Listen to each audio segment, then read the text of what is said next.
to my channel. Yan, for today's vlog, gagawa tayo ngayon ng isang recipe na sa tingin ko magagawa nila. Yan, yung recipe to, nakita ko lang siya sa FB habang nag-scroll ako. Then, isi-share ko siya sa inyo. Yan, kung gusto nyo malaman at kung gusto nyo matry itong recipe na to, let's keep on watching. Mag-start na tayo. Ano nga ba yung ingredients or kakailangan natin para gumawa ng buchi? First, itong si glutinous rice flour or giniling na bigas. Available to sa mga palengke nyo. Yan, meron din meron din sa mga grocery store at then, cheese. Ang ginamit kong cheese, itong si Eden. Or kung ano yung prefer nyo na cheese. Then, kailangan din natin itong si sesame seeds. Then, the last one na kailangan natin is itong brown sugar. Yan. And, una natin gagawin is ito muna. Salin ko siya dito sa malinis na lagayan. 500 grams to, guys.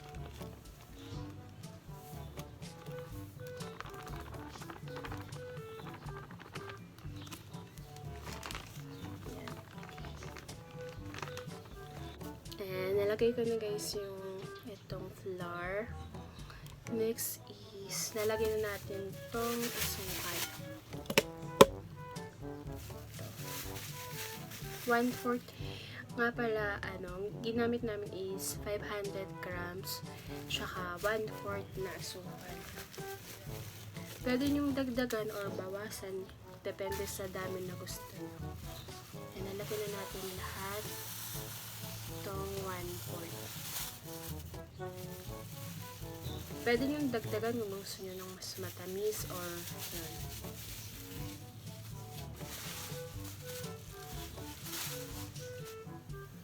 Yan. Next step, lalagyan natin siya nitong tubig. Ito siya, guys. Nadagdagan na natin siya ng tubig, tapos i-mix na natin siya. Guys, i-mix lang natin siya. Ayan. Mix lang natin. Hanggang makuha na natin yung desired na texture. Dagdagan nyo lang ng tubig, guys, kung kulang pa to eh. Dagdagan natin. May assistant ako dito sa gilid. Yan. And guys, tapos ko na siya i-mix. Ganito dapat yung magiging kakalabasan niya. Para siyang dough. Ayan. Ganyan. Para pag binilog-bilog natin, okay lang. Yan ngayon. Next step na gagawin natin, magbibilog muna tayo. Lagyan natin sa plato. Tapos magbibilog tayo. Kukuha lang kayo ng ganito, konti. Tapos make sure na malinis yung kamay natin, guys. Tsaka bibilogin natin ng ganito. Para lang kayo nagbibilog ng bilog. Nagbibilog. Ganyan. Mga ganito, pwede na. Yan. Bilog-bilog. Yung normal size lang, guys, na nakikita nyo kapag bumibili kayo ng buchi or kayo ng buchi, yung regular size. Okay lang kahit hindi ganun ka bilog or hindi lahat ganun same ng laki kasi kakainin nyo rin naman yan. Yan. Yan. Tingnan natin kung ilan yung magagawa natin dito sa ating buchi. Kung ilang buchi.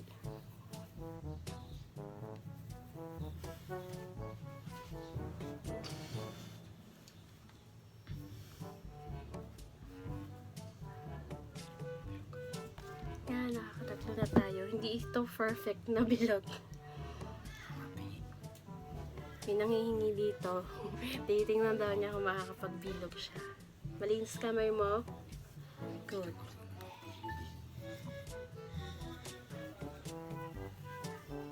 Ito siya.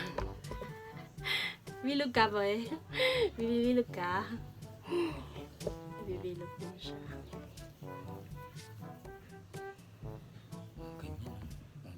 O, ikaw na.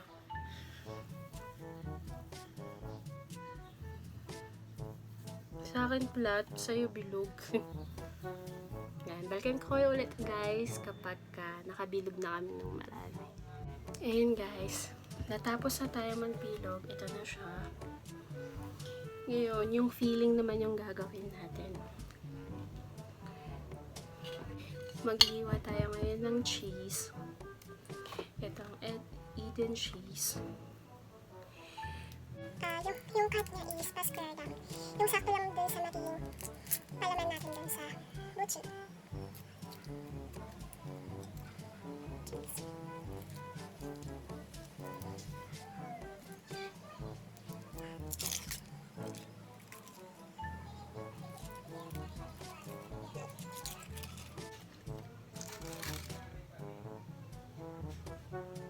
Maghihiwa na tayo.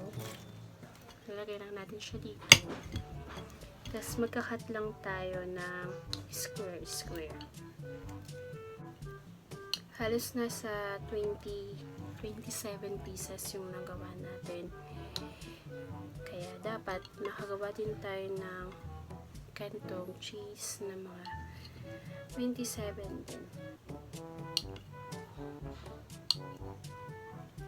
Tapos ibibilog natin siya dito. Mag-iiwa muna ako guys ng cheese. And tapos na ako maghiwa guys. Yan, tapos na natin itong kalat.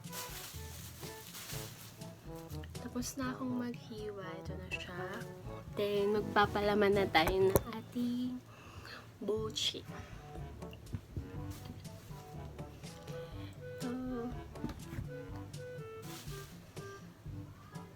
Gagawin nyo para mapalamanan nyo, press nyo lang to. Yan, gagawa lang kayo ng ganyan. Tapos lalagay nyo ganito. Tsaka nyo bibilugin guys. Yan yung cheese. As you can see. Tapos bibilugin lang ulit natin siya. Para magiging palaman na niya. Yan. Gagawin nyo lang tong step na to dito sa lahat na nagawa nyo balls, Buchi balls or Sesame Balls. Yan. Ganun ulit. Ito. Nakikita nyo ba guys? Ayan siya. May cheese. Tapos ibibilog nyo lang ulit. Para lang makover sa loob or mapunta sa loob yung cheese. Tapos, bilugin lang ulit natin. Yan, bilog lang ng bilog.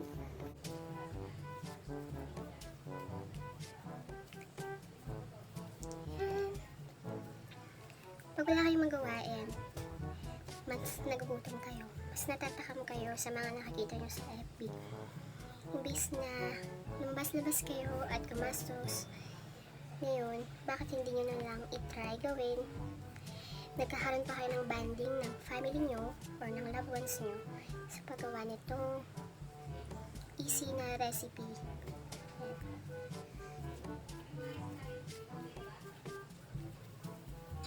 Diba? Iwas pa tayo na mahawa ng virus sa labas kasi sa loob lang ng bahay tayo gumagawa.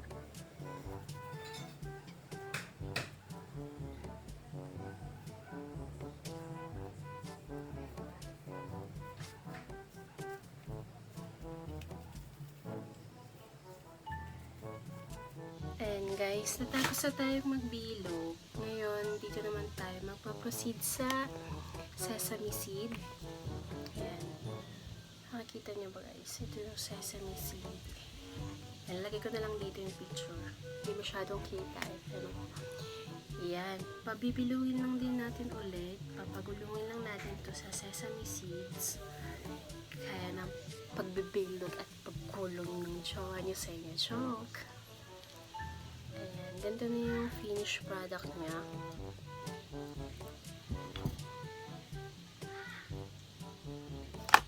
Ayan, ito siya guys. Kung nakikita nyo.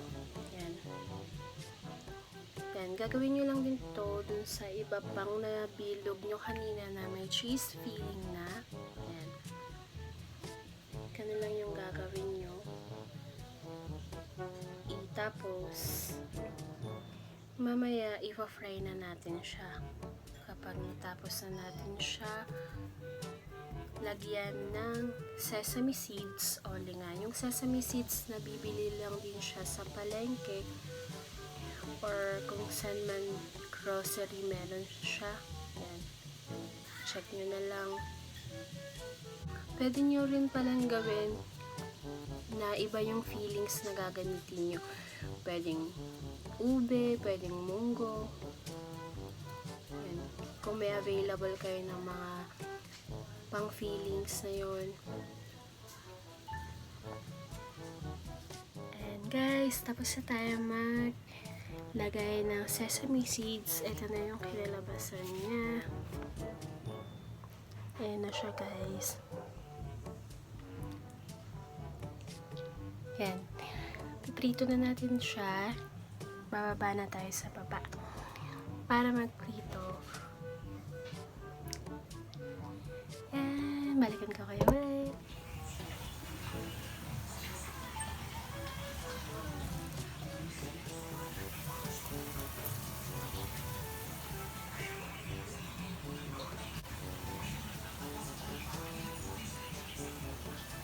A few moments later.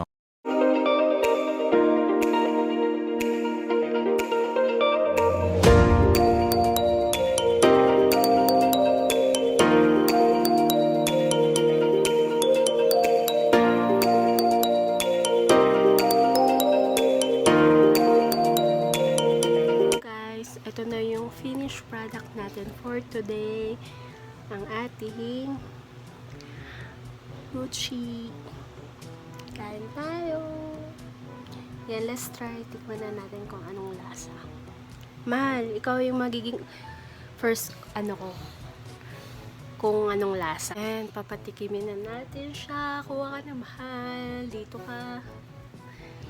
Kuha ka na. Ayun o. Alin ito? Oo, para bukas na kasi mainit. Tikman natin, guys. Taste test. For the Sarap. first time namin yan gumawa no Buchi. Cheesy Buchi. Chop. Tingnan pa kita. Tingnan nyo guys. Yun yung cheese. Ayan. Ang nangyari, may epic pero naging success naman. Sa susunod kapag gagawa kayo ng ganito guys, yung sakto lang yung bilog niya, wag masyadong makapal.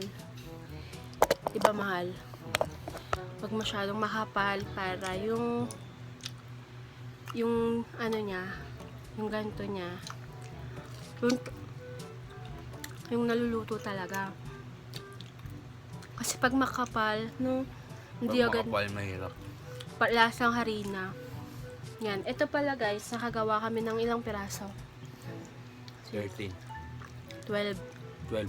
24, 25 pieces. Ito. Yung iba kasi binigay na namin dun sa baba. For 200 pesos, yung budget namin, yan. Na mahal. Ito, 200 na siya guys. 200 pesos yung nagastos namin. Tapos, nakagawa kami ng 25 pieces na Buchi. Cheesy Buchi guys. Ayan. Pwede nyo ito share sa family nyo, sa friends nyo. Ayan, pag may handaan, pwede nyo rin itong gawin. Tsaka affordable and swak na swak sa mga budget nyo.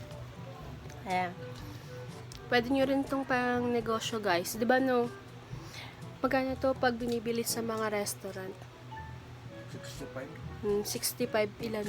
Dalawa? No. Minsan 65 pesos dalawa, tapos o kaya tatlo. Yun, 'di ba? Kung ganito lang din kalalaki. Tingnan niyo naman kung gaano siya kalaki. Oh. Yung parang nabibili lang natin sa mga restaurant, sa mga kainan, ganun. Yan. Yan, thumbs up guys. Ayan, nakagawa na naman tayo ng panibagong recipe. Yan. Thank you sa Facebook. Brought you by. And thank you sa nag-share nito sa Facebook. Yan. Madami pa kaming itatry ng mga recipe. Yan, abangan nyo lang guys. Yun lang guys, i-end ko ng vlog ko for today. Thank you for watching. See you on my next vlog.